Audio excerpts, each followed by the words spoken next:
Canal Escute Áudio Novel. Se inscreva. Novel Teoria Fanfic.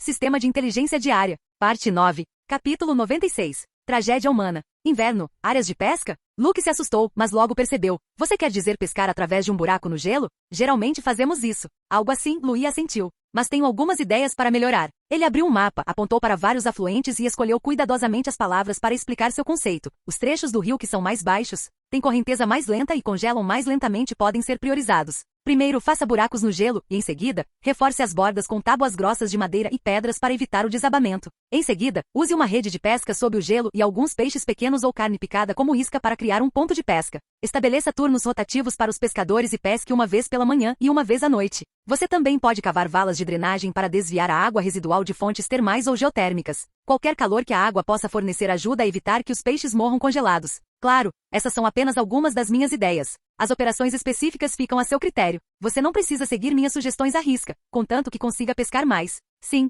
farei o meu melhor. Luke deu um tapinha no peito. Se isso realmente funcionar, todo o território da Maré Vermelha não ficará sem carne no inverno. Você está exagerando, mas mesmo que a gente ganhe só algumas dezenas de libras por dia, é melhor do que nada, respondeu Louis calmamente. Luke respondeu e saiu, desenhando rapidamente algo em seu caderno enquanto murmurava. Sua excelência é realmente um gênio. Embora a primeira neve ainda não tivesse chegado, a batalha pela preparação de alimentos para o inverno no território da Maré Vermelha já havia começado sua segunda linha de defesa. O céu estava opressivamente nublado e o vento uivava entre os telhados destruídos, espalhando cinzas carbonizadas pelo chão. Ian ajoelhou-se numa casa dilapidada segurando Mia, que estava inconsciente, com uma expressão de desespero no rosto. O rostinho da menina ardia em brasa, seus lábios estavam rachados e seus cílios tremiam suavemente ao vento, como folhas secas no final do outono. Acorda. Mia, você tem que acordar. Ian enxugou a testa dela com a manga, seus movimentos tão cuidadosos como se temesse que, com um pouco mais de força, a apagaria deste mundo. Mas Mia não demonstrou nenhuma reação, e sua respiração estava ficando cada vez mais fraca. Ian, cujos esforços foram em vão, baixou a cabeça e enterrou o rosto no ombro da filha, soltando um soluço abafado contido ao extremo.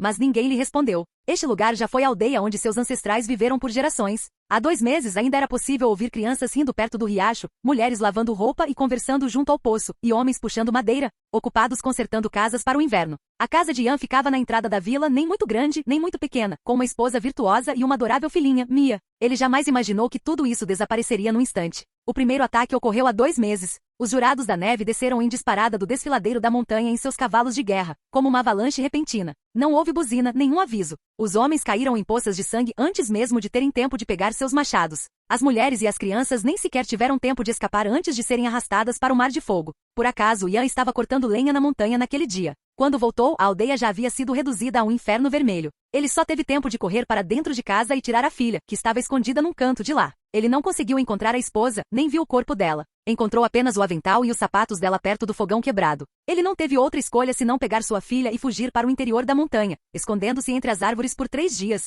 sobrevivendo com água de nascente e casca de árvore. Alguns dias depois, eles e outros sobreviventes retornaram à aldeia. A aldeia tinha sido saqueada. Os cadáveres já estavam em decomposição, alguns arrastados por animais selvagens. Os armazéns também haviam sido saqueados, e até a água do poço estava oleosa e com um cheiro fétido. Alguém tentou beber um gole e nunca mais acordou no dia seguinte. Ian cobriu aquele poço, selando com pedras quebradas, sem ousar deixar Mia se aproximar. Ele segurou Mia e revistou casa por casa. Ele vasculhou meticulosamente todas as casas de barro existentes em busca de qualquer coisa comestível, utilizável ou que pudesse ser queimada. Mesmo que fosse apenas um pedaço de pão seco que não estivesse completamente mofado, ou uma pele de animal rasgada. Naquele momento ele só tinha um pensamento, contanto que Mia sobrevivesse. Ele limpou uma casa de madeira nos fundos. A porta havia sido queimada, então ele pregou 2 grandes tábuas de madeira horizontalmente sobre ela. O telhado estava com goteiras, então ele subiu e o remendou com uma grossa camada de juta e palha. Havia arroz mofado num canto. Ele o peneirou aos poucos, colocou-o numa panela, cozinhou até virar mingau e deu para ela comer colherada por colherada. Todos os dias, ele tinha que sair para recolher lenha, procurar vegetais silvestres e até mesmo cavar em terrenos lamacentos,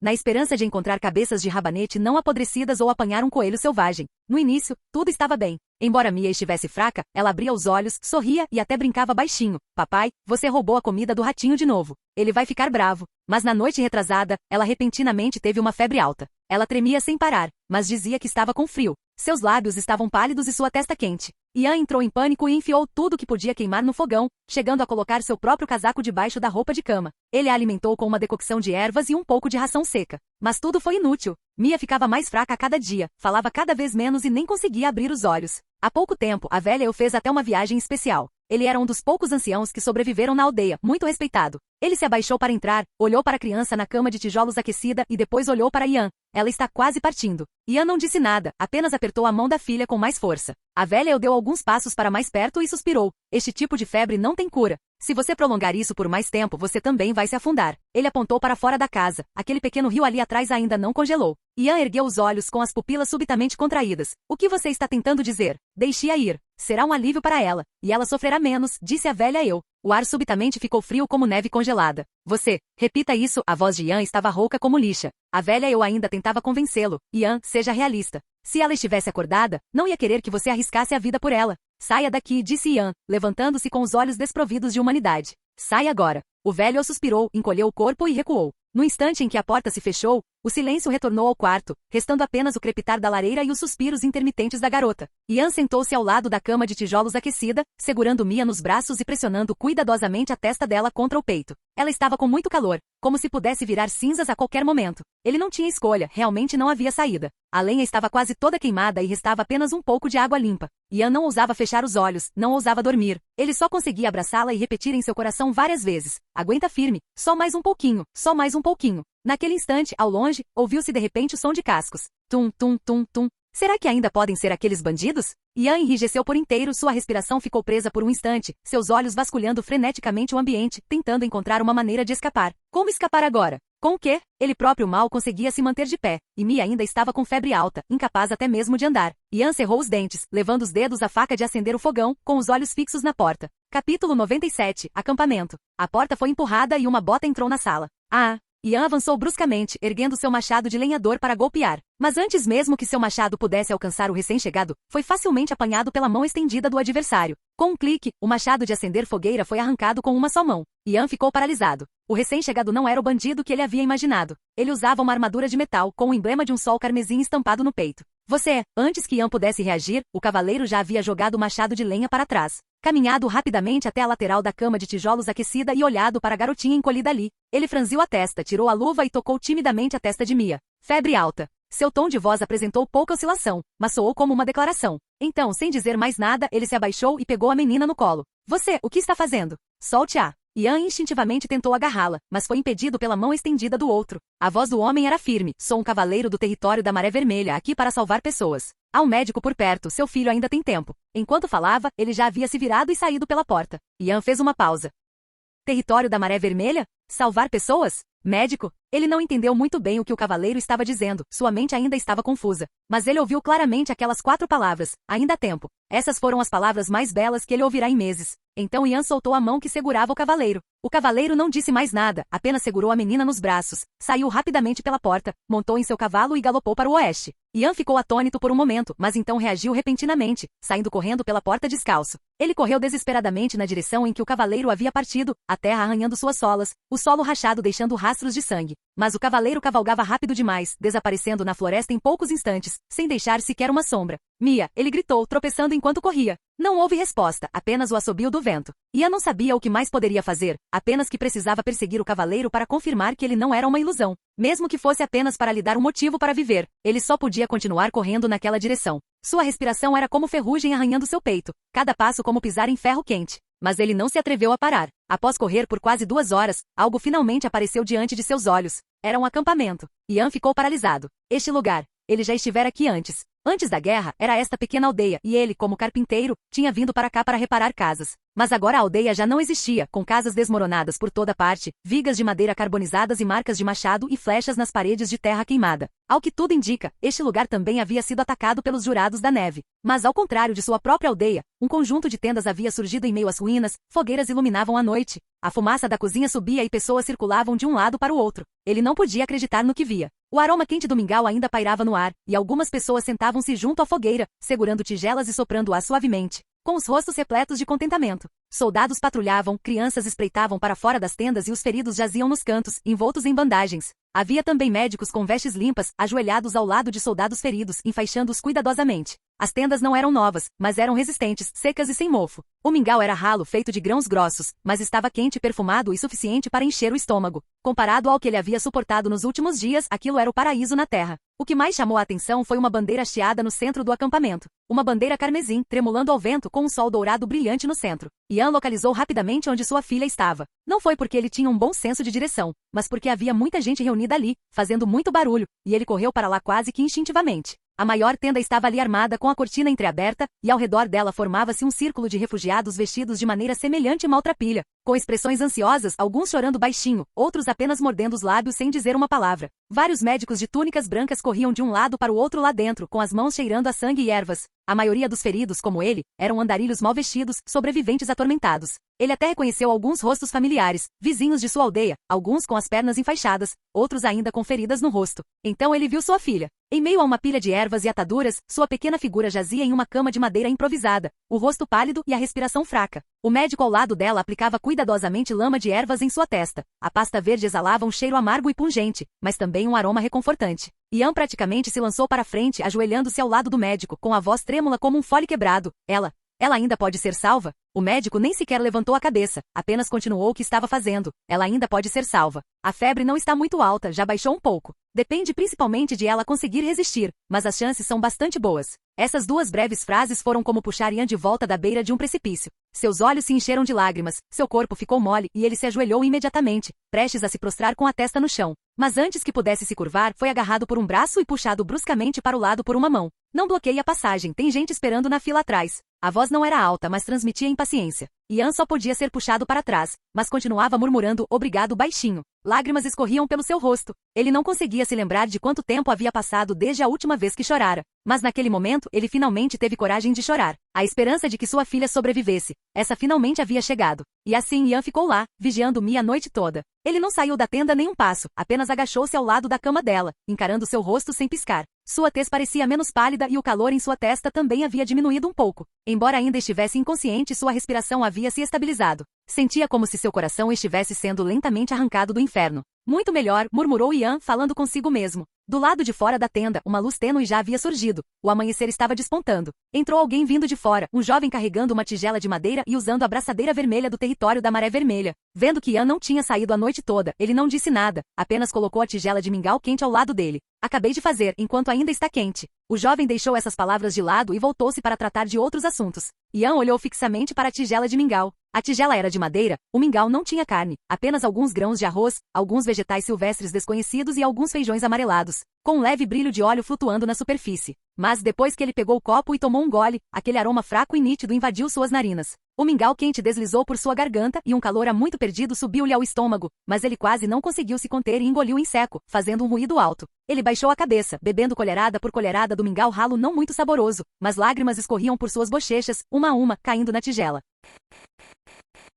Capítulo 98. O Novo Senhor. Ian. Ao ouvir alguém chamá-lo pelo nome, Ian olhou para cima e viu um homem um tanto familiar parado na entrada da tenda, segurando uma tigela de mingau e acenando cautelosamente para ele. Era Ike, um jovem da aldeia deles. Eles não eram próximos, mas se viam com frequência. Nesse acampamento desconhecido, encontrar alguém que ele reconhecia era como reencontrar um velho amigo em terras estrangeiras. Ian, você também sobreviveu. O tom de Ike era muito mais entusiasmado do que o habitual. Ele parecia muito mais enérgico do que Ian imaginara, sua tez era boa, e embora suas roupas estivessem um pouco esfarrapadas, ele parecia mais humano do que a aparência desgrenhada de Ian. Você também está aqui? Ian ficou um pouco surpreso. Que sorte, disse Ike, sentando-se ao lado dele. Eu escapei para as montanhas há um tempo e quase morri congelado. Se os adultos do território da Maré Vermelha não tivessem me encontrado, eu provavelmente não teria mais nenhum osso. Os adultos do território da Maré Vermelha? Ian olhou para ele com os olhos cheios de perguntas. São essas pessoas. Os olhos de Ike brilharam, sua voz quase ecoando. Vocês não ouviram? Temos um novo Lorde agora. Ele se chama Lorde Luiz Calvino. Calvin, Ian murmurou, repetindo o nome.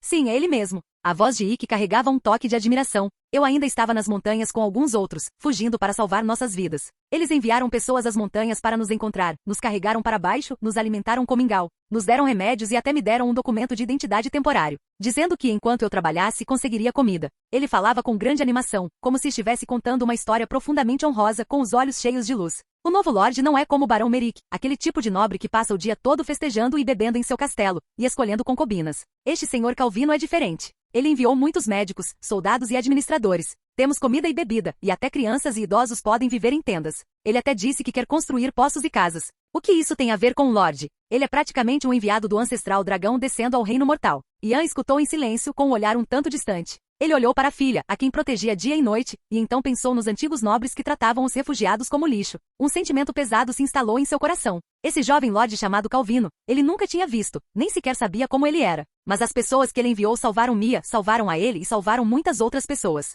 Neste mundo já tão devastado, ele conseguiu, de fato, dar esperança às pessoas novamente. Parece mesmo diferente, murmurou Ian baixinho, com a voz tão baixa que nem mesmo Ikki o ouviu claramente.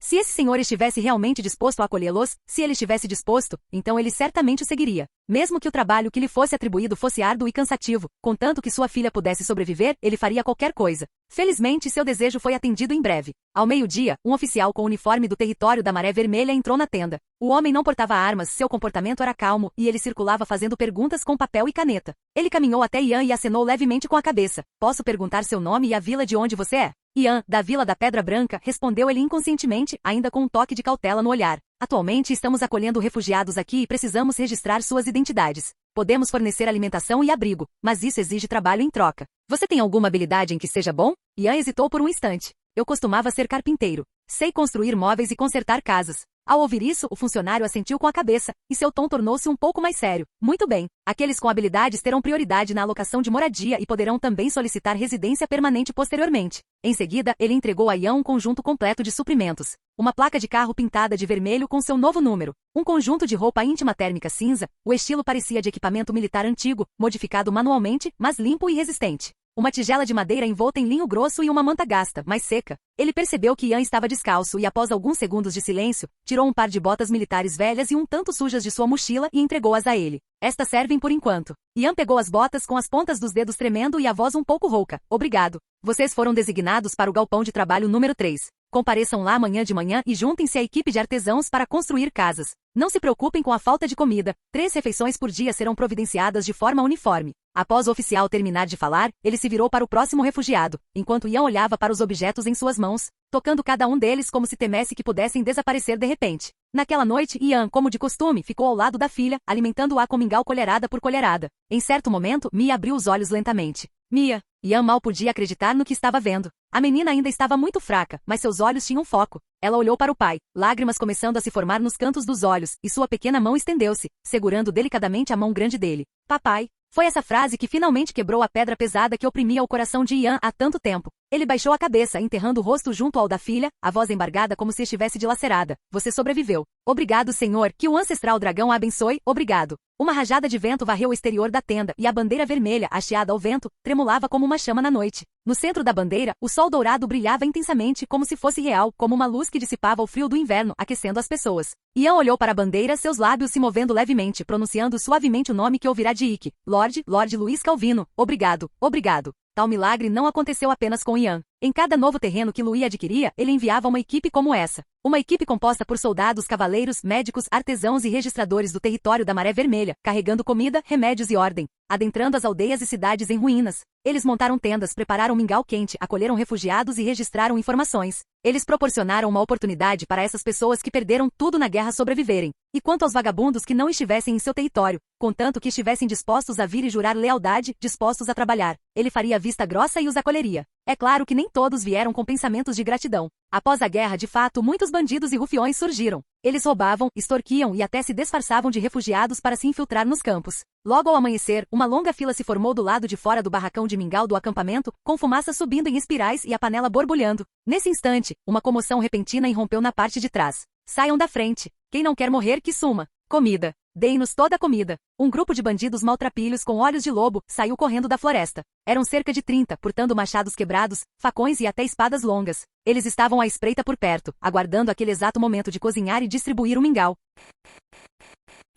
Capítulo 99. Ordem. Durante o ataque dos bandidos, mulheres e crianças gritaram de terror e se dispersaram, enquanto os idosos que estavam na fila foram derrubados no chão. Em meio ao caos, esses refugiados não sabiam o que fazer. Nesse exato momento crítico, um cavalo de guerra saltou repentinamente da tenda de comando. O cavaleiro a cavalo, envolto no manto carmesim, esporeou seu corcel com botas pesadas, e o cavalo de guerra relinchou, investindo diretamente contra a multidão. A aura de batalha do cavaleiro surgiu como chamas, fluindo de seus ombros até a ponta de sua espada, inflamando-se com um brilho carmesim. Quem se atrever a roubar grãos será morto sem piedade. Sua voz, como um trovão retumbante, atravessou o caos, fazendo todos estremecerem. Logo em seguida, mais 2 cavalos de guerra avançaram e 3 cavaleiros da Maré Vermelha rapidamente se espalharam, formando um círculo ao redor deles. Um na frente e 2 nas laterais, eles cercaram os bandidos em uma área semicircular na borda do acampamento. Ataquem! Só restam 3. Alguém gritou, e os bandidos impetuosos ergueram suas espadas e machados, berrando enquanto avançavam em direção aos 3 cavaleiros. Então eles perceberam a diferença entre um cavaleiro e as pessoas comuns. O cavaleiro da frente ergueu sua espada longa e com um golpe amplo cortou ao meio 3 bandidos que avançavam em sua direção, na altura da cintura.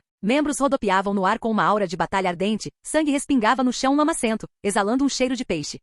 O que está acontecendo? Alguém abriu a boca num grito de susto. O segundo cavaleiro esporeou seu cavalo para a frente, com os cascos dianteiros erguidos, e a aceleração instantânea da investida lançou um bandido a 3 anos de distância. Então, outro cavaleiro desferiu um golpe de espada, atravessando o peito de 2 indivíduos próximos, retirando a espada abruptamente e o sangue jorrou. Com um golpe horizontal de sua espada longa, um cadáver mutilado voou para longe, derrubando uma terceira pessoa que ainda tentava avançar. Então ele se virou e cortou ao meio do ombro à barriga, um bandido que tentava flanqueá-lo, uma morte horrível. Corra, corra agora! Finalmente alguém percebeu que algo estava errado. Para eles, aqueles cavaleiros eram simplesmente monstros. Infelizmente já era tarde demais. Os 3 cavaleiros galoparam, e em meio à estrondosa aura da batalha iniciaram sua caçada. Cada golpe era acompanhado por uma explosão de aura de batalha, cortando ossos e carne com a mesma facilidade com que se corta lenha. Alguém tentou escalar o muro para escapar, mas acabou preso a ele por uma espada. Alguém largou a arma e ajoelhou-se, implorando por misericórdia, mas ninguém lhe deu atenção, e sua coluna foi esmagada pelo casco de um cavalo. Em apenas alguns minutos cortando melões e picando legumes, mais de 20 dos 30 e tantos bandidos já haviam caído.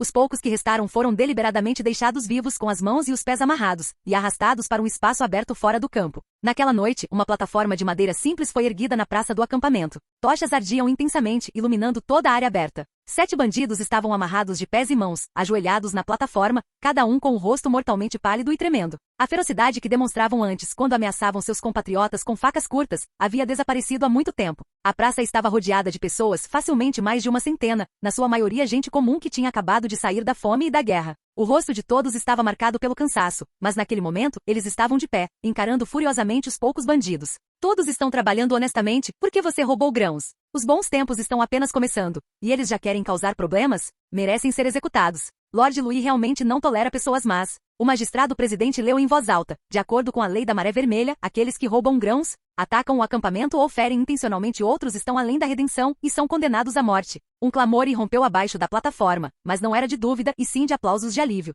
Alguns dos 7 começaram a chorar alto e a implorar por misericórdia, enquanto outros tentavam explicar ou suplicar por clemência. Tenha piedade. Eu só estava lá para ver a animação, não roubei nada. Tenho uma mãe de 80 anos, por favor, não me matem. Um bandido mais jovem lutava desesperadamente, com lágrimas escorrendo pelo rosto. Eu definitivamente vou mudar de vida e ser uma boa pessoa de agora em diante. Um cavaleiro da Maré Vermelha deu um passo à frente e disse, impassível: perdoá-lo é assunto do ancestral dragão. Meu dever é enviá-lo até ele. Ele desembainhou a espada e avançou passo a passo. Executar.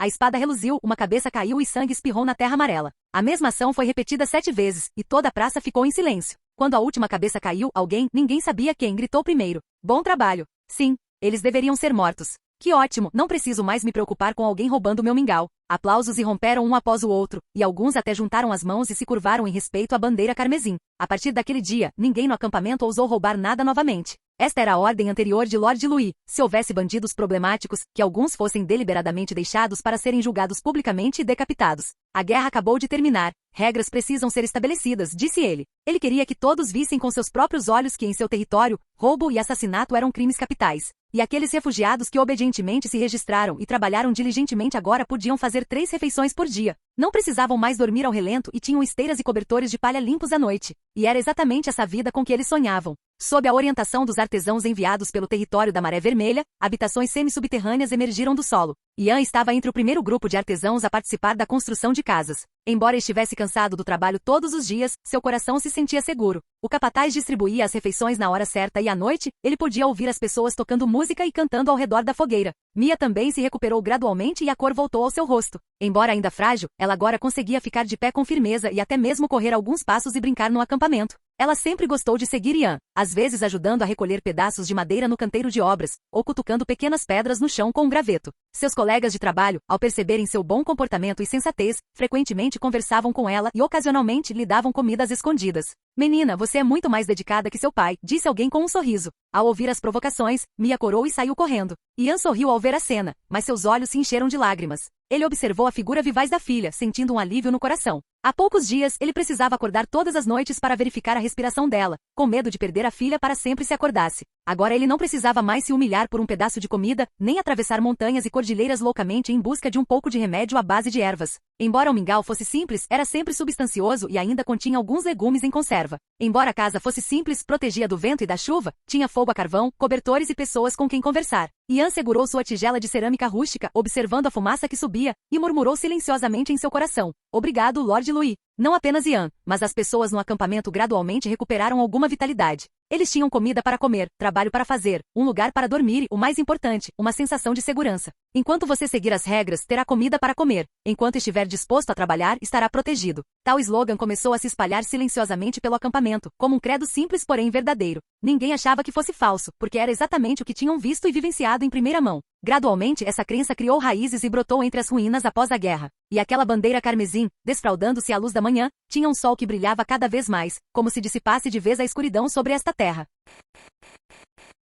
Capítulo 100. Treinamento de lobos e o castelo. Lord Louis, o grande senhor reverenciado por inúmeras pessoas, estava brincando com um lobo naquele momento. Presa Fria estava deitada na grama, suas orelhas se contraindo levemente, seus olhos focados, aguardando o comando de Louis a qualquer momento. Emboscada. Presa Fria deslizou silenciosamente para a grama alta, sua forma como uma sombra cinza prateada, circulando para os lados e para trás. Assalto. Ele atacou de repente, mordendo o pano pendurado que servia de alvo e sacudindo-o vigorosamente várias vezes. Retiro. Ele soltou a mordida rapidamente, virou-se com destreza e correu de volta para Louis, seus movimentos limpos e precisos, sem um único movimento desperdiçado. Após vários meses de treinamento, Presa Fria agora conseguia entender com habilidade quase todos os comandos de Louis. Quer estivesse à espreita, atacando de surpresa, ou fazendo guarda, ele executava todas as tarefas com perfeição. Às vezes Louis nem precisava falar, bastava um olhar para que Presa Fria pudesse discernir a intenção de seu mestre. É claro que nos últimos 2 meses, não foi Louis quem treinou Presa Fria, mas sim Egg. Mas os lobos do campo de gelo possuíam, inerentemente, um forte senso de hierarquia. Egg era responsável por perfurar, alimentar e instruir, mas Presa Fria nunca lhe obedeceu de verdade. No instante em que Louis retornou, Presa Fria imediatamente abanou o rabo, cumprimentando-o e seguindo-o como uma sombra, porque ele sabia claramente quem era o verdadeiro alfa. Bom menino, disse Louis, agachando-se e acariciando sua testa. Presa Fria, no entanto, soltou um gemido baixo, esfregando a cabeça na palma da mão de Louis como se buscasse elogios. Depois arqueou o pescoço e pressionou sua cabeça grande na perna de Louis com um ar de superioridade, como se estivesse fazendo beicinho. Lá vai ele de novo. Louis sorriu ironicamente com metade do corpo imobilizado pelo lobo. Você é um rei lobo, não um cachorro. Ei, não lamba. O rabo de Presa Fria balançava como um moinho de vento, sua boca estava aberta e a língua para fora, parecendo exatamente um husky. É claro que ele só agia assim na frente de Louis. Na frente dos outros filhotes de lobo, ele mantinha uma postura completamente diferente de líder. Pô, seu patife, você me aceitou completamente como seu mestre, não é? Os dedos de Louis deslizaram suavemente pela pelagem do pescoço de Presa Fria, sentindo sua textura macia, porém selvagem. Seria ainda melhor se ele pudesse crescer um pouco mais e ficar mais forte. Presa Fria tinha agora cerca de 6 meses de idade, logo após a fase de filhote. Seus membros estavam se alongando e seus músculos estavam lentamente se firmando. Mas para atingir a idade adulta plena, ele ainda precisava de mais de 1 ano. O que significa que meu sonho de cavalaria de lobos terá que esperar mais um pouco. O olhar de Louis vagou como se ele já pudesse se ver cavalgando um lobo, uma figura solitária atravessando um exército de milhares. Nesse instante, passos leves soaram atrás dele. Era Sif, segurando uma pilha de relatórios nos braços. Ao se aproximar, ela falou suavemente. Chegaram informações de várias regiões. Gostaria que eu as lesse para você? Louis acenou com a cabeça, sinalizando para ela começar, enquanto continuava a provocar Presa Fria de forma brincalhona. Sif desenrolou um pergaminho e começou a ler item por item. O território de Campo de Neve conseguiu domesticar um grupo de cabras monteses da neve, adequadas para criação em currais e reprodução, produzindo mais leite no inverno. O celeiro e o posto avançado de tendas no território da Montanha Fria foram concluídos, e mais de 700 pessoas se registraram para se estabelecer lá. No território de Crista de Gelo, os cavaleiros resgataram com sucesso centenas de civis presos na passagem da montanha. Todos foram reassentados. Quanto ao território da Garça, a terceira operação de repressão aos bandidos foi concluída. 3 líderes bandidos foram decapitados e expostos, e os bandidos restantes fugiram com medo. Louis escutou e depois assentiu levemente com a cabeça. Nada mal, a eficácia inicial do plano já é evidente, disse ele, com o olhar calmo e o tom um tanto introspectivo. Gostaria de saber quantas pessoas poderão ser salvas. É que a comida está sendo consumida muito rapidamente, mas o primeiro lote de grãos comprados deve chegar em breve. Só precisamos esperar mais alguns dias. Ele deu um sorriso irônico. É esse o preço de ser o sol? Sif não entendia muito bem porque Louis sempre gostava de se comparar ao sol. Talvez tivesse algum significado especial, como iluminar os outros ou algo semelhante. Sif então continuou a relatar alguns dos assuntos cotidianos do território. A maioria desses problemas eram questões menores. Louis escutou intermitentemente até que Sif mencionou algo que ele estava ansioso para ouvir. Ah, e mais uma coisa, Sif folheou o relatório que tinha em mãos. Mac disse que o castelo no território da Maré Vermelha está quase pronto e quer que você venha vê-lo. Ah? Os olhos de Louis brilharam e ele se endireitou na cadeira. Ele certamente se lembrava disso. Ele próprio desenhou as plantas, imitando a aparência de uma construção de barro aca. E também planejou sozinho o sistema de aquecimento geotérmico combinado com o sistema de águas termais. Você não disse que havia um problema com a argila da fonte termal antes? Perguntou Louis. Sim, isso causou um pequeno atraso, Sif assentiu. Mas depois, uma nova equipe de artesãos foi contratada e o progresso melhorou significativamente. Agora a estrutura principal está completa, faltando apenas alguns detalhes decorativos e obras defensivas.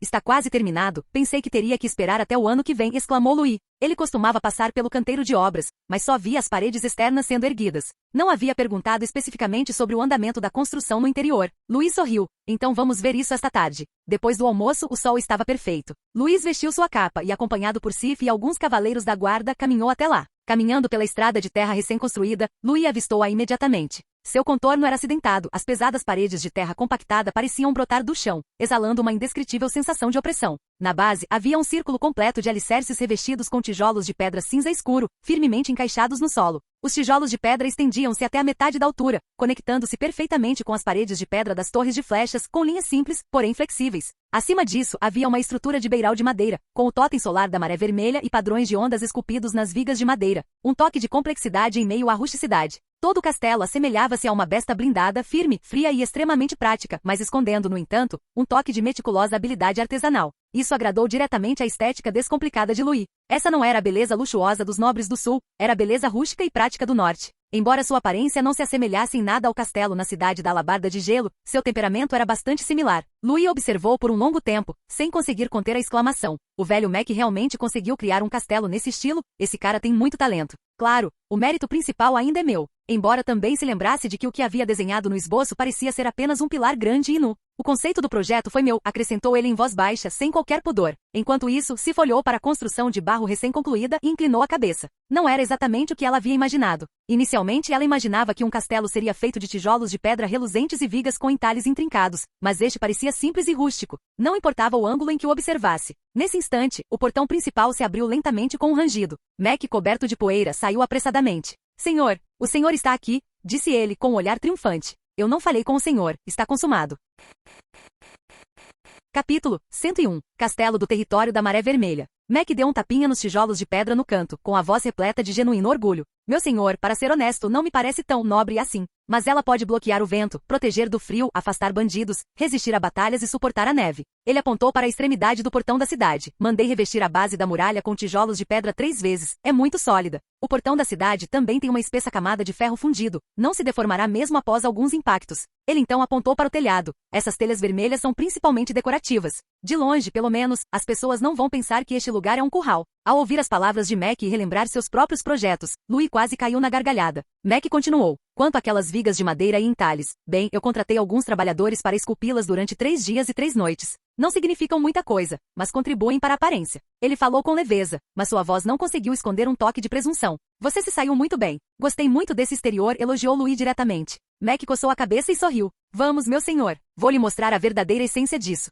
Dito isso, Mac conduziu Louis para dentro. Assim que entrou no castelo, Louis sentiu imediatamente uma onda de calor o envolver, um contraste gritante com o vento gélido lá fora. O ar aqui era quente e agradável, provocando um relaxamento involuntário. A temperatura dentro do castelo parecia isolar o frio rigoroso do norte. E tudo isso se deveu ao sistema geotérmico de águas termais especialmente projetado. Mac explicou. Meu senhor, este sistema geotérmico de águas termais que o senhor projetou é verdadeiramente incrível. Ele apontou para os tubos geotérmicos circundantes e para as paredes aquecidas, ao introduzir a água termal para aquecer os tubos subterrâneos. Isso não só garante o aquecimento de todo o castelo, como também fornece água quente para todos os cômodos. Em nosso norte, isso é simplesmente um artefato divino. Ele não só resiste ao frio intenso, como também melhora o conforto de vida. O tom de Mac era de pura admiração por Louis, e seus olhos transbordavam respeito. Ao ouvir isso, Louis não pôde deixar de se sentir um pouco orgulhoso, embora inicialmente não esperasse que seu projeto fosse executado com tanto sucesso. Mas ao ver o castelo agora aquecido como na primavera, ele não pôde deixar de sentir um certo alívio. Em seguida, Mac levou Louis para conhecer o primeiro andar do castelo. Ele caminhou e apresentou cada cômodo com a voz cheia de orgulho. Primeiro, este é o nosso salão de entrada. Mac caminhou à frente, apontando seriamente para as duas bandeiras penduradas na parede. Um deles era o brasão da família Calvin, com linhas elegantes e antigas. A outra era a bandeira vermelha do território da Maré Vermelha, simples e imponente, que parecia transmitir calor. Louis assentiu com a cabeça. Não havia ostentação desnecessária, o que era exatamente do seu agrado. Em seguida, os dois caminharam pelo corredor e chegaram ao armazém de suprimentos, que estava repleto de caixas de madeira empilhadas. É aqui que armazenamos nosso suprimento para o inverno, disse Mac, dando um tapinha em um saco de grãos, comida seca, tijolos de pedra, madeira. Tudo que é comestível e pode ser queimado está aqui. O ar carregava um leve aroma de trigo, misturado com o cheiro de pinheiros. Ao lado do armazém ficava a cozinha. Ao entrarem, foram imediatamente envolvidos pelo calor. Vários cozinheiros estavam ocupados em torno de grandes panelas. Panelas de sopa borbulhavam no fogão de pedra, e meia perna de javali assava no grande espeto giratório. Eu supervisionei pessoalmente este sistema de chaminés durante 3 dias e 3 noites, disse Mac, estufando o peito. A ventilação é de primeira classe, cozinhar não sufoca. Louis olhou em volta, estava de fato limpo, arrumado e bem organizado. Uma cozinha que permite aos cozinheiros trabalharem com tranquilidade é uma boa cozinha. Finalmente Mac o conduziu até uma pesada porta de pedra. Este é o lugar do qual mais me orgulho. Assim que a porta se abriu, um vapor quente escapou. O chão de tijolos de pedra ainda brilhava, e o ar estava úmido, como se eles tivessem entrado instantaneamente em outro mundo. A piscina de águas termais estava fumegando e o som da água borbulhava. Esta parte foi especialmente projetada para você, disse Mac com um toque de entusiasmo na voz. Entre os nobres do norte, você é o único que pode desfrutar desse tipo de luxo. Louis olhou para as piscinas de água quente e de repente sentiu-se um pouco tentado. Lá fora, outros ainda estavam envoltos em cobertores para se protegerem do vento frio. E ele? Podia ficar relaxando numa fonte termal enquanto bebia vinho quente, simplesmente delicioso. Era como na época em que a maioria das pessoas só sabia andar de bicicleta, mas você dirigia um Maybach. Louis quase não conseguiu conter o riso. Mac tinha uma expressão que parecia dizer, só este tipo de tratamento pode ser digno do sol do território da Maré Vermelha. Louis respirou fundo, reprimindo a vontade de pular imediatamente na fonte termal. Haverá muitas oportunidades mais tarde, consolou-se em segredo, dando um passo à frente e continuando a seguir Mac até o segundo andar. A subida era por uma escada em espiral. Os degraus foram construídos com troncos grossos e pedras, dando uma sensação de solidez e firmeza ao pisar. Cada degrau tinha a largura exata, permitindo que até mesmo 2 cavaleiros de armadura passassem com segurança. Havia um corrimão ao longo da lateral, feito de carvalho polido, quente e confiável ao toque. Reforçada, durável e segura, é assim que uma escadaria principal deve ser, disse Mac, dando um tapinha no corrimão. É claro que essa era apenas a escadaria principal para o Lorde e os convidados de honra. Segundo ele, em outros cantos, também havia escadas verticais específicas para uso emergencial, permitindo que os soldados subissem e descessem rapidamente e se isolassem imediatamente em caso de ataque. Não havia muito para ver no segundo andar. São todos os alojamentos para soldados e criados, explicou Mac casualmente. Os dormitórios eram dispostos de forma compacta, com quartos alinhados em ambos os lados do corredor. Cada quarto tinha uma cama de madeira, cobertores e um guarda-roupa simples. Embora a mobília fosse simples, era organizada e arrumada, suficiente para proporcionar abrigo do vento e da chuva e calor durante a noite. Louis abriu algumas portas casualmente e olhou para dentro. Eram todos muito parecidos. Ele não se demorou muito no segundo andar e continuou subindo a escadaria principal. O salão principal no terceiro andar era uma importante área de recepção reservada ao Lorde. Visitas de nobres, assinaturas de tratados e audiências oficiais ocorreram aqui. Todo o espaço tinha um teto muito alto, sustentado por grossas vigas de carvalho. Ainda havia alguns ganchos de ferro nas vigas, para pendurar lustres à noite, que iluminariam todo o cômodo quando acesos. Na parede, uma bandeira do território da Maré Vermelha tremulava ao alto, com fundo escarlate e um sol dourado no centro, simbolizando ordem e glória. Do outro lado, havia várias pinturas a óleo de grandes dimensões retratando a glória histórica da família Calvin. Na maior delas, o ancestral de Louis é visto lutando ao lado do primeiro imperador do Império de Ferro e Sangue no campo de batalha, armado e a cavalo, exalando espírito heróico. Todas essas obras foram encomendadas especialmente por Bradley, do Sul, apresentou Mac ao lado. Eles contrataram pintores famosos da corte. Louis assentiu com a cabeça, demonstrando satisfação. Usar a glória da família Calvin para obter prestígio foi uma ótima ideia. Isso também lhe daria mais confiança durante futuras negociações. Ao atravessar o salão principal, Mac empurrou uma pesada porta de madeira. Este será o seu escritório no futuro. Claro, ele está vazio agora e você precisará decorá-lo posteriormente. O quarto ainda estava vazio, e os passos ecoavam claramente no chão de madeira. Uma grande mesa estava sozinha junto à janela, sua superfície limpa e lisa com apenas um documento em branco e uma pena de escrever sobre ela. Do outro lado havia uma estante vazia, ainda não preenchida, com o aroma da madeira ainda presente. Canal Escute Áudio Novel. Capítulo 102. Barão Vera. Além de escritórios e salas de recepção, este prédio é composto principalmente de salas, disse Mike, abrindo uma porta e revelando um interior vazio. Mas elas ainda não foram decoradas. Gostaria de decorá-las você mesmo? Os quartos eram muito maiores do que os do segundo andar, claramente destinados a pessoas mais importantes ou hóspedes do território, especialmente o quarto principal de Luiz, que era ridiculamente grande. Louis acenou com a mão indiferentemente, não precisa complicar muito. Contanto que seja habitável e funcional, quanto mais simples melhor. Mike assentiu com a cabeça, certo, então seguirei os padrões da nobreza do norte. Enquanto falava, Louis de repente se virou para Sif, que estava ao seu lado. Ah, você virá aqui com frequência a trabalho no futuro, então por que não se muda para cá? Isso evitará o incômodo de se deslocar todos os dias. Vou reservar um dos quartos vagos no terceiro andar para você. Sif ficou ligeiramente surpresa. Instintivamente, ela quis recusar, mas o que saiu da boca dela foi: tudo bem. Sua voz era suave, mas muito clara, e um leve rubor, quase artificial, surgiu em suas bochechas. Ela racionalizou consigo mesma: é apenas por conveniência no trabalho, e está muito quente aqui, não é por nenhum outro motivo. Mike pigarreou como se nada tivesse acontecido e desviou o olhar discretamente. Em seguida, todos continuaram subindo as escadas. O vento no quarto andar passou imediatamente por eles, trazendo consigo o frio singular e a vista panorâmica dos lugares altos. Este andar, bem, está é a última linha de defesa do território da Maré Vermelha, disse Mike com um sorriso, dando um tapinha na parede de pedra ao lado dele, com um tom de orgulho na voz. Não importa quem venha, vai bater de frente com uma parede aqui. Ele ergueu a mão e apontou para o topo da muralha, bajulando sutilmente. Essas seteiras são as estruturas angulares que você projetou. Os arqueiros não podem ser vistos de fora, mas nós temos uma visão clara do nosso lado. O inimigo será atingido por uma flecha antes mesmo de se aproximar. É simplesmente um projeto genial. Louis apenas acenou levemente com a mão, mas seus olhos estavam claramente satisfeitos. Por aqui, Mike os guiou pela esquina e apontou para várias estruturas de madeira. Estas são as posições pré-definidas para as catapultas. Elas ainda não foram instaladas, mas eu já deixei os encaixes, então assim que estiverem no lugar, podemos começar a lutar imediatamente. Após falar, ele foi até a beira do telhado e apontou para várias conexões de tubos escondidas sob o beiral. Essas são as saídas de óleo fervente que você projetou nas plantas. Assim que o inimigo se aproximar e tentar escalar o muro, vamos despejar óleo quente sobre eles e fazê-lo se arrepender. Louis lançou um olhar para as discretas aberturas dos canos, um lampejo de satisfação surgindo em seus olhos.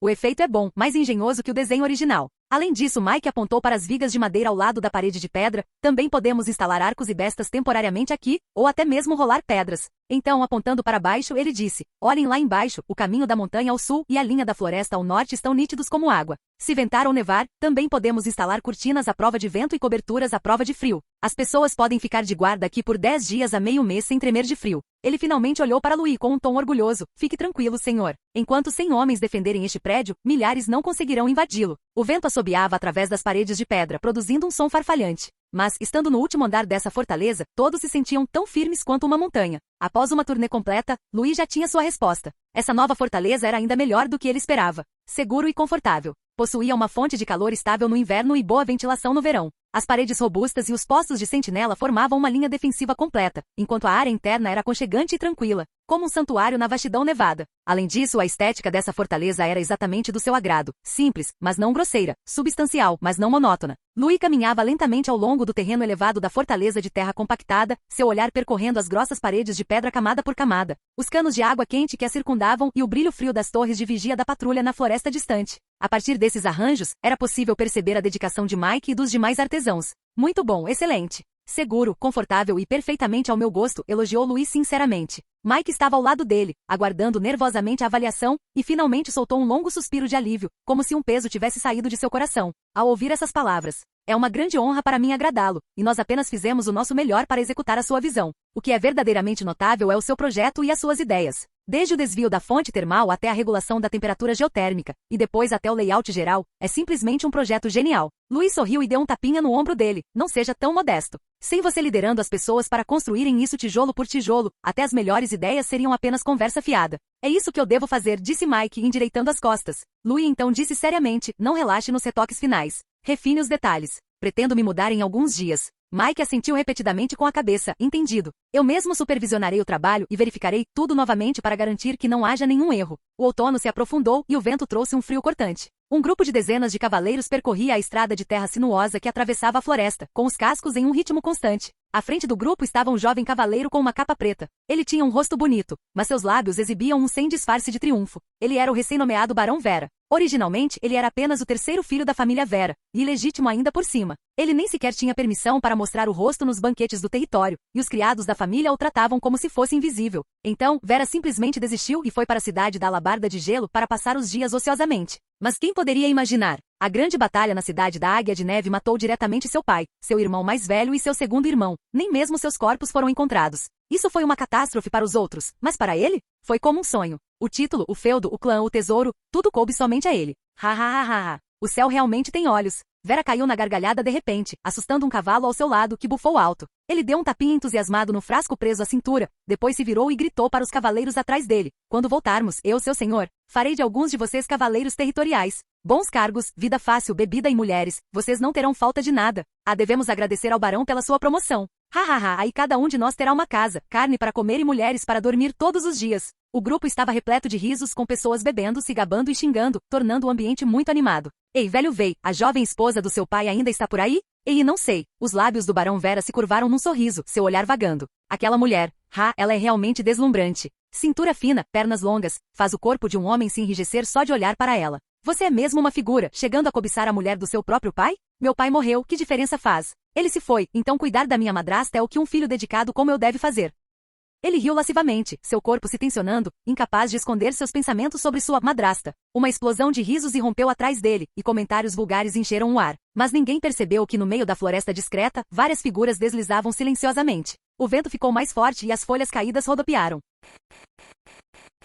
Capítulo 103. Ataque. No segundo seguinte, vários corvos passaram voando pelos galhos e, assustados, um som agudo rasgou o ar. O pescoço do cavalo de guerra que liderava a tropa explodiu, o sangue jorrou como uma fonte e ele caiu no chão com um relincho. É uma emboscada. Peguem suas armas. Mas eles mal tinham desembainhado suas espadas curtas até a metade quando o ataque vindo da floresta os atingiu como uma tempestade de gelo. Diversas figuras irrompem da grama como flechas, suas lâminas reluzindo repetidamente. Algumas pessoas foram atingidas pelas costas por longas lanças antes mesmo de poderem reagir, caindo sobre as folhas secas e ainda se debatendo. Um deles tentou saltar do cavalo e escapar, mas seu tornozelo ficou preso em um laço que voava, e ele foi imediatamente arrastado para o mato, deixando apenas uma poça de sangue em um piscar de olhos.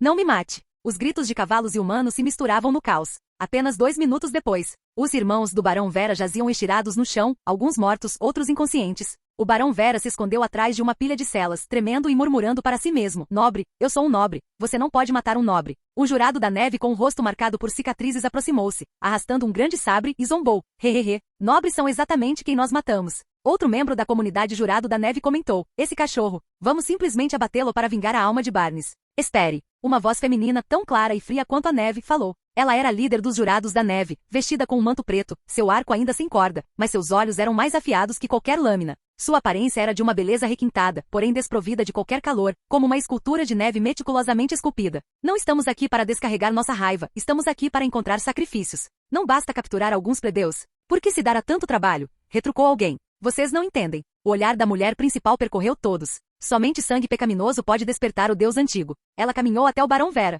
Ele já havia se urinado de medo, uma poça de líquido amarelo entre as pernas, a boca tremendo. Não me matem, eu tenho dinheiro, eu tenho terras. Eu posso. Vamos fazer um acordo. A voz da mulher suavizou-se subitamente alguns tons, mas mesmo assim fez com que os pelos da minha cabeça se arrepiassem ainda mais. Ajude-nos a encontrar 5 nobres de sangue de ferro, e assim que os encontrar, eu o deixarei ir. O Barão Vera sentiu como se tivesse recebido um grande perdão e, curvando-se freneticamente, exclamou. Isso é fácil. Eu sei onde há muitos nobres. Eu o levarei até lá. Seu rosto era de bajulação e ganância, como de um cachorro que vê um osso. Os castigados pela neve riram novamente. Só que desta vez, eles pareciam estar observando um porco esperando para ser abatido. A batalha da cidade da Águia de Neve pareceu varrer toda a elite do condado Pico de Neve. A antiga nobreza do condado Pico de Neve foi quase completamente dizimada. E os poucos que tiveram a sorte de sobreviver foram, em sua maioria, executados por ordem do Duque Edmund, com suas famílias inteiras liquidadas juntamente com eles. O que restou foram apenas pedaços. Parentes colaterais, filhas casadas fora da família e alguns herdeiros que nem sequer tinham dentes completamente desenvolvidos foram apressadamente alçados à posição de chefes de família. Eles herdaram os territórios, mas a maioria não tinha poder real. Mas e os soldados? Sumiram.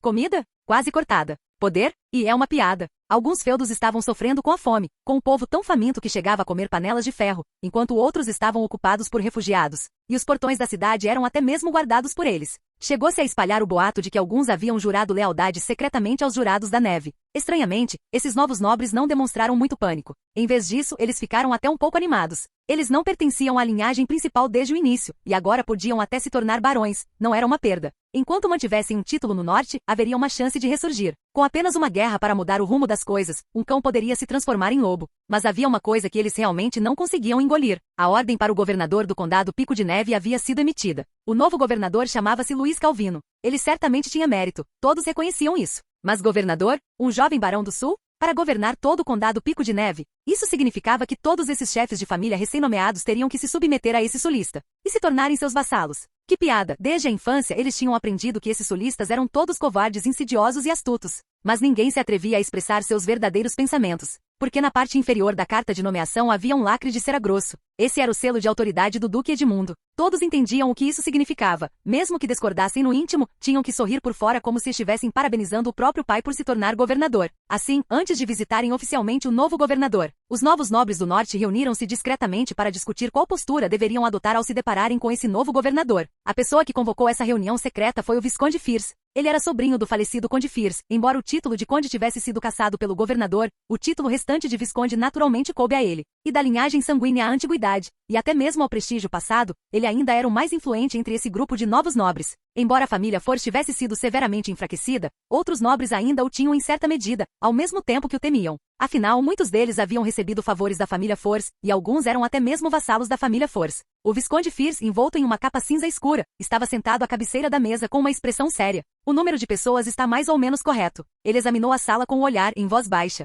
Além do Barão Vera, não há mais ninguém aqui? Ele disse que viria conosco antes de partirmos, mas depois desapareceu. Provavelmente está atrasado no caminho. Talvez ele tenha ido buscar prazer em outro lugar de novo. Alguém zombou com um tom de desprezo. Ele é realmente sortudo, disse outro jovem nobre, estreitando os olhos. Ele nem era elegível para a árvore genealógica originalmente, e agora é um barão legítimo. Sorte. Às vezes realmente deixa as pessoas com inveja. Todos riram baixinho, mas o riso logo cessou. Ninguém mais falou nada. O clima dessa pequena reunião era um pouco constrangedor e até certo ponto opressivo. Todos eles sabiam o verdadeiro propósito daquela reunião. Antes de visitarem oficialmente o novo governador, Louis Calvin, eles precisavam unificar suas posições e se unir em busca de cordialidade. Vamos todos dizer alguma coisa. O Visconde Fierce finalmente falou com a voz rouca. Todos podem ver claramente a situação atual. Ele olhou para todos com os olhos frios. Se não nos unirmos, seremos eliminados um a um pelos sulistas. Após um momento de silêncio, o primeiro a falar foi um barão magro e de rosto pálido. Primeiro, como exatamente devemos lidar com esse governador do sul? Devemos demonstrar deferência? Ou manter nossa posição? Enquanto falava, seus nós dos dedos batiam ocasionalmente na mesa, um indício de investigação no canto do olho. Nós somos os senhores do condado Pico de Neve. Nossos ancestrais o são há gerações. Outro visconde recém-nomeado resmungou, mas a carta de nomeação afirma que ele é o governador de todo o nosso condado Pico de Neve. Em outras palavras, teoricamente, estamos todos sob sua jurisdição. Assim que isso foi dito, a sala mergulhou novamente em um silêncio constrangedor. Ninguém queria admitir essa realidade, mas o documento com o selo do Duque Edmund era como um espinho, ferindo o coração de todos. Nesse instante, o Visconde Fierce levantou-se lentamente, percorrendo o olhar com a cabeça. Precisamente por isso devemos unificar nossa posição.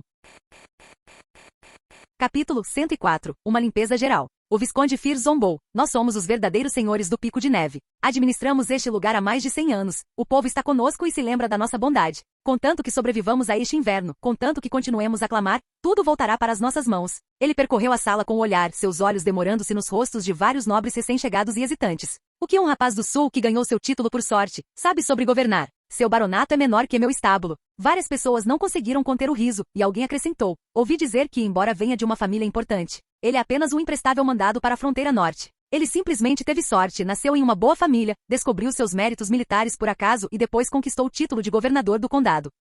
Mas a sorte, sabe, uma hora acaba. O Visconde Fierce acenou com a mão, seu tom tornando-se mais descontraído. Acredito que fingir concordância seja a abordagem mais segura. Independentemente do que ele disser, nós o ouviremos. Quanto a fazer ou não fazer isso, há muitas desculpas. Vítimas de desastres, instabilidade militar, frio intenso. Somos nobres locais da fronteira norte. Quem ousaria nos responsabilizar de verdade? Os nobres da fronteira norte se casam entre si há tantos anos que já somos uma grande família. Se ele ousar tocar em um único fio de cabelo nosso, vamos ver quantas pessoas se voltarão contra ele. Todos os nobres presentes assentiram com a cabeça, concordando que fazia sentido. Com a conclusão alcançada, as risadas na sala diminuíram rapidamente, e o ar se encheu de uma certa arrogância e sensação de orgulho. Venham, um brinde aos verdadeiros mestres do futuro de Pico de Neve. Eles brindaram com as taças, o riso cada vez mais descontrolado, completamente alheios ao frio incomum que emanava levemente do vento lá fora. Do lado de fora da mansão, um grupo de figuras espreitava furtivamente. A protagonista usava uma capa preta de penas, um arco na mão, e sua expressão era tão calma quanto o gelo. O Barão Vera fez uma reverência, apontando para a mansão iluminada ao longe com a voz trêmula. Está ali, muitos nobres da fronteira norte estão reunidos esta noite. Ele tentou forçar um sorriso para agradar a mulher de semblante frio. Eu não cumpri minha palavra? 5. Há pelo menos 10 lá dentro, todos com títulos. Está satisfeita? A mulher olhou para ele com indiferença, sem dizer nada, apenas acenando levemente com a mão. Vários membros da tribo Jurado da Neve desapareceram como fantasmas. Apenas uma dúzia de cavaleiros estavam ociosos na periferia da mansão, bebendo vinho e cochilando encostados na parede. Com alguns baques suaves, várias flechas emplumadas perfuraram silenciosamente suas gargantas. Os poucos que restaram foram estrangulados por trás até perderem a consciência, antes que pudessem reagir. Ainda podem ser usados, disse a mulher suavemente. Levem-nos de volta, podem ser sacrificados. Não os desperdicem. Então, sob a proteção da noite, dezenas de figuras escuras saltaram repentinamente e invadiram o salão de banquetes. Alguém tinha acabado de erguer uma xícara quando foi nocauteado por um golpe com a palma da mão. Quem ousasse desembainhar a espada para resistir era imediatamente abatido, com o sangue respingando na toalha de mesa e nos utensílios de prata. Ataque inimigo! Guardas, guardas! Gritos irromperam e o salão mergulhou no caos com nobres fugindo em desordem. Mas eles já estavam há muito tempo entorpecidos pelo álcool e sua vigilância diminuída. Por um tempo, ninguém conseguiu organizar uma resistência eficaz.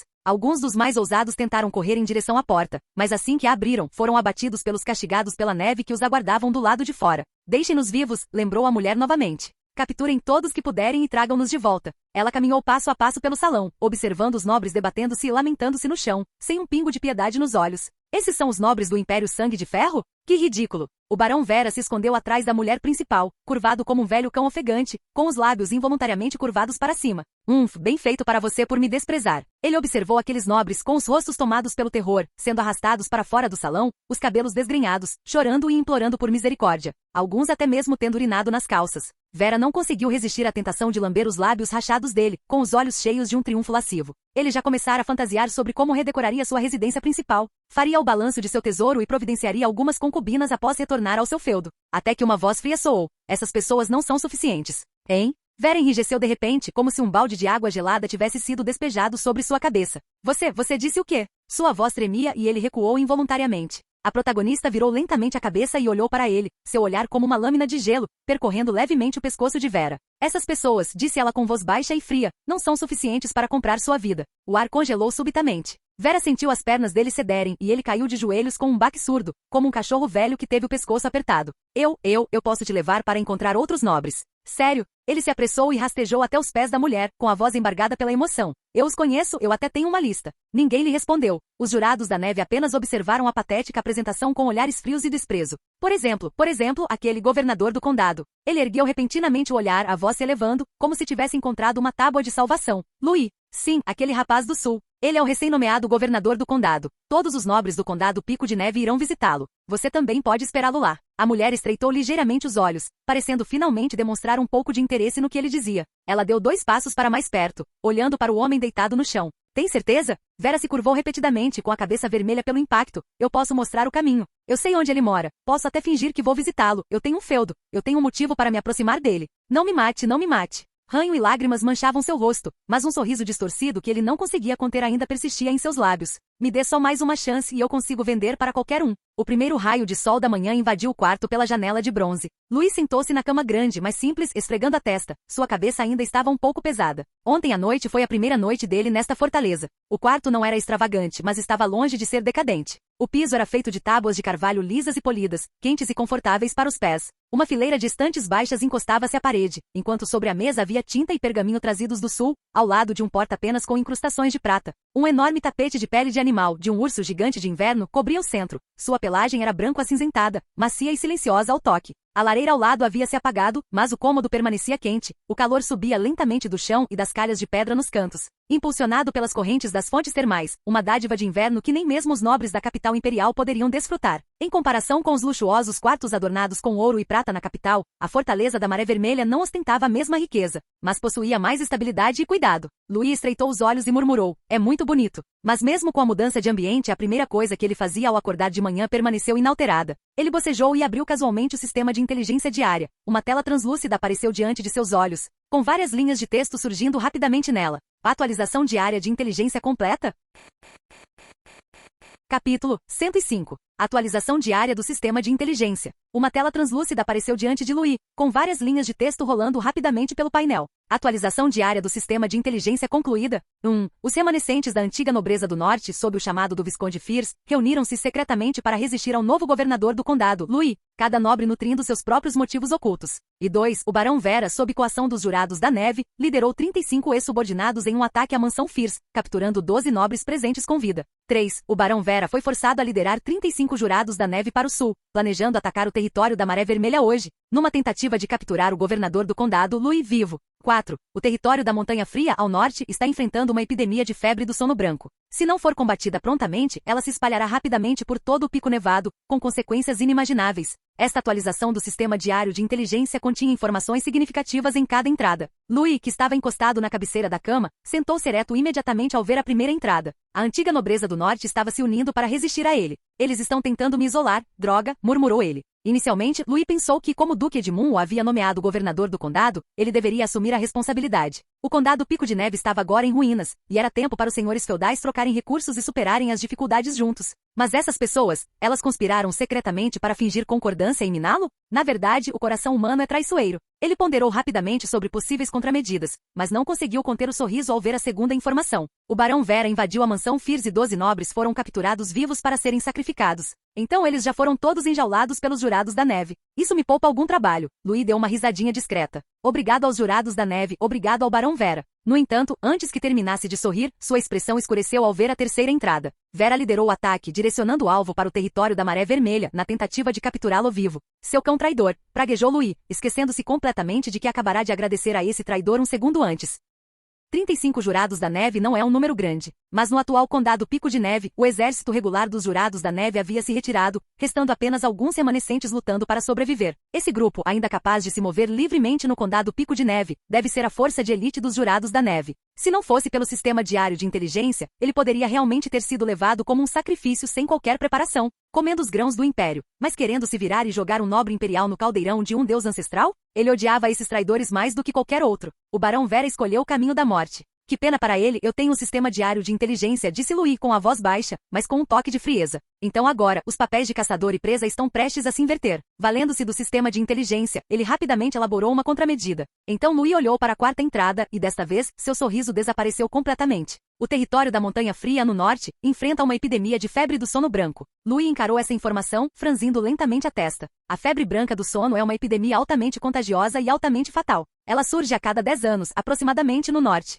Seu aparecimento sempre significa morte e caos. Devido aos seus fortes efeitos soníferos e de resfriamento fatal, o povo comum prefere chamá-la de maldição do espírito da neve. Inicialmente é apenas sonolência e desorientação, como uma indisposição leve causada por cansaço excessivo. Mas 3 dias depois, a temperatura corporal cai drasticamente e os pacientes mantêm os olhos abertos, murmurando para si mesmos. Eles relatarão cenas de seus sonhos, falando vagos e estranhos fragmentos do futuro. No 5º dia, começam a cair num sono profundo, com batimentos cardíacos fracos, e seus canais lacrimais liberam um líquido semelhante à água gelada. No 6º dia, eles desenvolvem repentinamente uma febre alta, como se um fogo intenso estivesse queimando dentro deles. No 7º dia, eles geralmente já estão mortos. Se não for contida, essa doença é suficiente para causar pânico e colapso social em todo o condado Pico de Neve e até mesmo em todo o norte. Louis fechou os olhos, analisando rapidamente. Isso não é uma maldição, é uma doença. Mais especificamente, deve ser uma doença fúngica ativada por baixas temperaturas. Os esporos provavelmente invadem através de ventos úmidos e frios, entrando pela pele ou cavidade nasal, colonizando eventualmente o cérebro e afetando o sistema nervoso.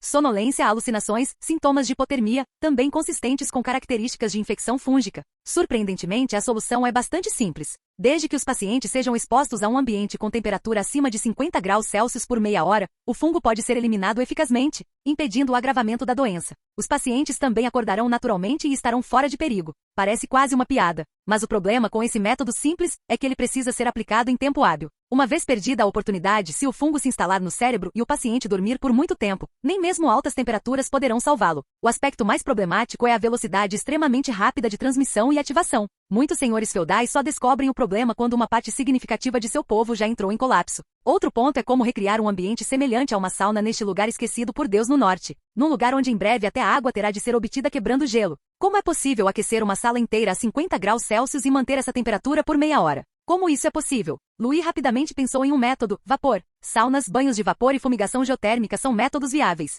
E o território da Maré Vermelha por acaso possui recursos de fontes termais. Mas no segundo seguinte, ele balançou a cabeça negativamente e não. O território da Maré Vermelha é a área central de seu domínio, seu celeiro, sua fortaleza e o ponto de partida para tudo o que está por vir. Ele não permitiria, de forma alguma, que sequer um vestígio do vírus fosse introduzido no país. Além disso, a viagem do território da Montanha Fria até Maré Vermelha e de volta levaria pelo menos 4 dias, um tempo completamente insuficiente. Não posso trazer as pessoas para cá, só posso enviar o calor para lá. Sua mente trabalhava a mil, analisando rapidamente todas as informações recentes, tentando pensar em uma contramedida. De repente, ele se lembrou de uma informação antiga. O núcleo geotérmico do território da Maré Vermelha, onde residia um grupo de tartarugas de costas de fogo. Um lampejo de luz brilhou em seus olhos. As tartarugas de costas de fogo são criaturas geotérmicas que habitam fontes termais e fissuras de lava. Os blocos de energia em suas costas podem armazenar quantidades imensas de calor. Quando a temperatura atingir o seu limite, irá entrar em erupção sob a forma de vapor. A alta temperatura e a umidade instantâneas criam um ambiente semelhante a uma sauna natural. Febre do sono branca, por acaso, ela tem medo disso.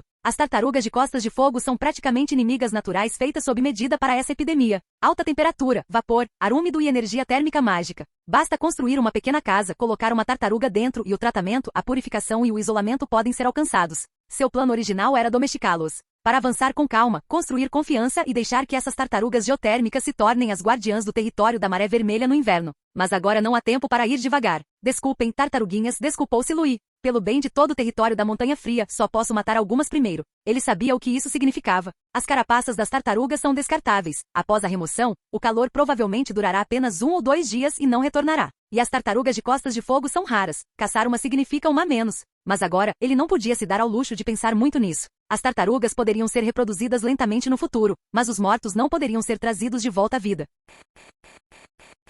Capítulo 106. Vera visita Louis. Havia muito a fazer, muito mesmo. Lord Louis vestiu-se, lavou rapidamente o rosto, abotoou a capa e entrou em seu escritório com passos apressados. Antes que a porta se fechasse completamente, ele disse: "Chamem Lambert." Assim que ele terminou de falar, seus acompanhantes saíram correndo imediatamente. Um instante depois, Lambert entrou rapidamente e antes que pudesse falar, Lord Louis deu a ordem: "Reúna 100 cavaleiros da Maré Vermelha e imediatamente monte uma emboscada do lado de fora do portão principal do território da Maré Vermelha. O inimigo é a elite dos Jurados da Neve." Ele estreitou os olhos, sua voz tão fria e cortante quanto uma lâmina. "Encontrem o momento certo e o sobrecarreguem com um ataque em massa. Podem manter alguns prisioneiros para interrogatório. Matem o resto sem piedade." O coração de Lambert deu um salto, mas ele não hesitou. "Como você ordena." A segunda ordem veio imediatamente em seguida. "Convoque mais 3 cavaleiros e 2 médicos, traga esses guias e siga imediatamente para o território da Montanha Fria." Um funcionário pegou as poucas páginas de rascunhos manuscritos que ele havia jogado sobre a mesa, até a caligrafia era ilegível. "O mais importante é o isolamento", disse Lord Louis, apontando para a primeira ordem do rascunho.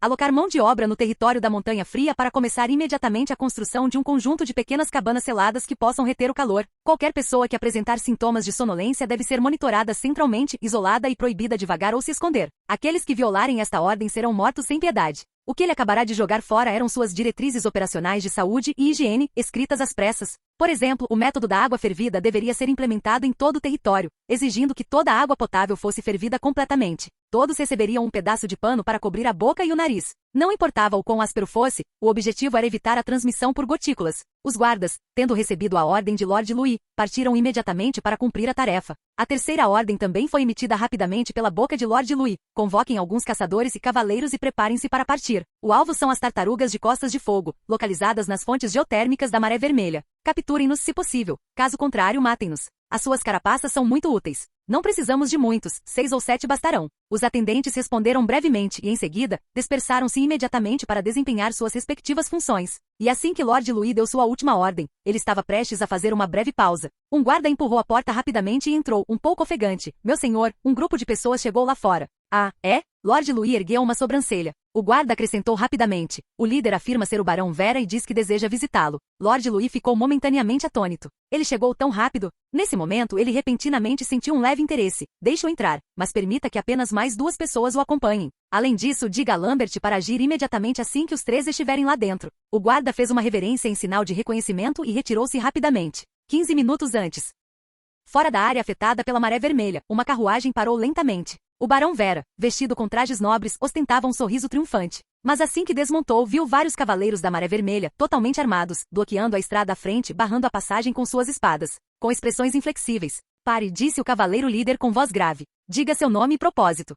Vera ergueu o queixo com um tom arrogante. Sou Barão Vera, e estou aqui para visitar Lord Louis, o Senhor da Maré Vermelha. Os cavaleiros trocaram olhares, e um deles imediatamente se virou e correu para a cidade para relatar o ocorrido. Pouco tempo depois, o homem retornou ofegante, relatório. Lord Louis concordou em ser recebido. Vera sentiu com satisfação. No entanto, o cavaleiro fez uma pausa, apenas 3 dos seus homens poderão entrar. Os demais deverão aguardar fora da cidade. Ao ouvir isso, a expressão de Vera se fechou ligeiramente, mas ele conseguiu disfarçar, cerrando os dentes. Entendido, discutirei o assunto. Ele virou o cavalo e conduziu sua comitiva para um canto para sussurrar algo. Ao se deparar com o castigado pela neve, a arrogância no rosto de Vera desapareceu instantaneamente, substituída por um sorriso extremamente bajulador, com as costas quase se curvando em um arco. Vossas excelências, fiquem tranquilos, disse ele de forma bajuladora, eu atrairei Lord Louis para fora, e então será uma captura fácil assim que agirmos. Nem precisaremos atacar a cidade. A dama da raça Jurados da Neve, vestida com a armadura padrão de um nobre cavaleiro, tinha olhos frios e penetrantes. Ela ponderou por um momento, depois assentiu levemente. Muito bem. Então ela escolheu o cavaleiro Jurado da Neve de aparência mais serena para acompanhar Vera. Vera caminhava de cabeça erguida, o olhar repleto de desprezo pelos cavaleiros da Maré Vermelha. Os 3 cavalgavam e se aproximavam lentamente do portão da cidade da Maré Vermelha. Contudo, pouco depois de eles partirem, os cavaleiros da Maré Vermelha, que estavam em emboscada, surgiram como uma onda. Cerca de uma centena de cavaleiros da Maré Vermelha, totalmente armados, cercaram rapidamente os Jurados da Neve, que ainda não haviam reagido, pegando-os de surpresa. Após uma breve escaramuça, o chão ficou manchado de sangue. Essas elites dos Jurados da Neve lutaram desesperadamente, mas sob a supressão absoluta do poder de combate, todos os seus esforços foram em vão. Os cavaleiros da Maré Vermelha inicialmente pretendiam deixar pelo menos alguns vivos, mas esses Jurados da Neve, sabendo que não podiam escapar, ativaram diretamente a fervura de sangue para tentar tirar mais vidas. Mas a disparidade numérica era demasiado grande. Eles simplesmente se desgastaram e morreram. Além disso, um grupo de nobres acorrentados, 12 no total, foi resgatado no caos. Apesar de sofrerem de congelamento e medo, todos ainda respiravam. Do outro lado, Vera e seus 2 companheiros, liderados por guardas da Maré Vermelha, avançavam lentamente pelas ruas da cidade. Eles estavam completamente alheios ao fato de que seu contingente atrás deles havia sido aniquilado pelo vento frio, e o sangue agora manchava a terra árida. E os guardas que os acompanhavam não eram escoltas comuns, eram todos cavaleiros de elite. Aparentemente, eles estavam liderando o caminho respeitosamente, mas, na realidade, estavam constantemente vigilantes, prontos para atacar e matar ao menor sinal de problema. Nas ruas, a fumaça saía em espirais das chaminés, os pedestres estavam bem vestidos e caminhavam apressadamente. O riso das crianças ecoava, e os idosos sentavam-se junto às portas, aproveitando o fraco sol de inverno. De vez em quando, adolescentes que passavam faziam uma reverência respeitosa aos cavaleiros. Vera olhou para a fumaça e os rostos sorridentes na rua, mas seu coração estava cheio de intenso desgosto. Ele simplesmente não suportava ver essas pessoas comuns vivendo vidas boas. Aos olhos dele, essas pessoas humildes deveriam estar se arrastando na lama, e não como as pessoas daqui, vestindo roupas limpas, e sorrindo enquanto aproveitava o sol. Os sorrisos deles feriram seus olhos. Vera zombou interiormente, Lord Louis era realmente um lorde incompetente, completamente alheio a como utilizar seus plebeus. Mas aparentemente ele ainda mantinha uma expressão indiferente, continuando a avançar com os guardas da Maré Vermelha. E a líder feminina dos Jurados da Neve ao lado dele também baixou ligeiramente a cabeça, um lampejo de desgosto e distorção reluzindo em seus olhos. Como uma Jurado da Neve, ela desejava poder matar todas aquelas pessoas. Finalmente, eles foram conduzidos a um castelo. E esse castelo superou em muito a imaginação deles. Grossas colunas cilíndricas se erguiam, a estrutura geral era de pedra bruta e rústica feia, mas exalando uma sensação arrepiante de opressão. Se alguém atacasse um lugar assim, quem sabe quanto teria que pagar para destruí-lo. A líder feminina não conseguiu evitar cerrar os dentes, seu humor ficando ainda mais pesado. Ela decidiu que assim que tivesse a oportunidade mataria Lord Louis, caso ele não tivesse sido atraído para fora. Fim do vídeo. Para acesso antecipado à continuação dos vídeos, ou para incentivar o canal, vire membro. Muito obrigado.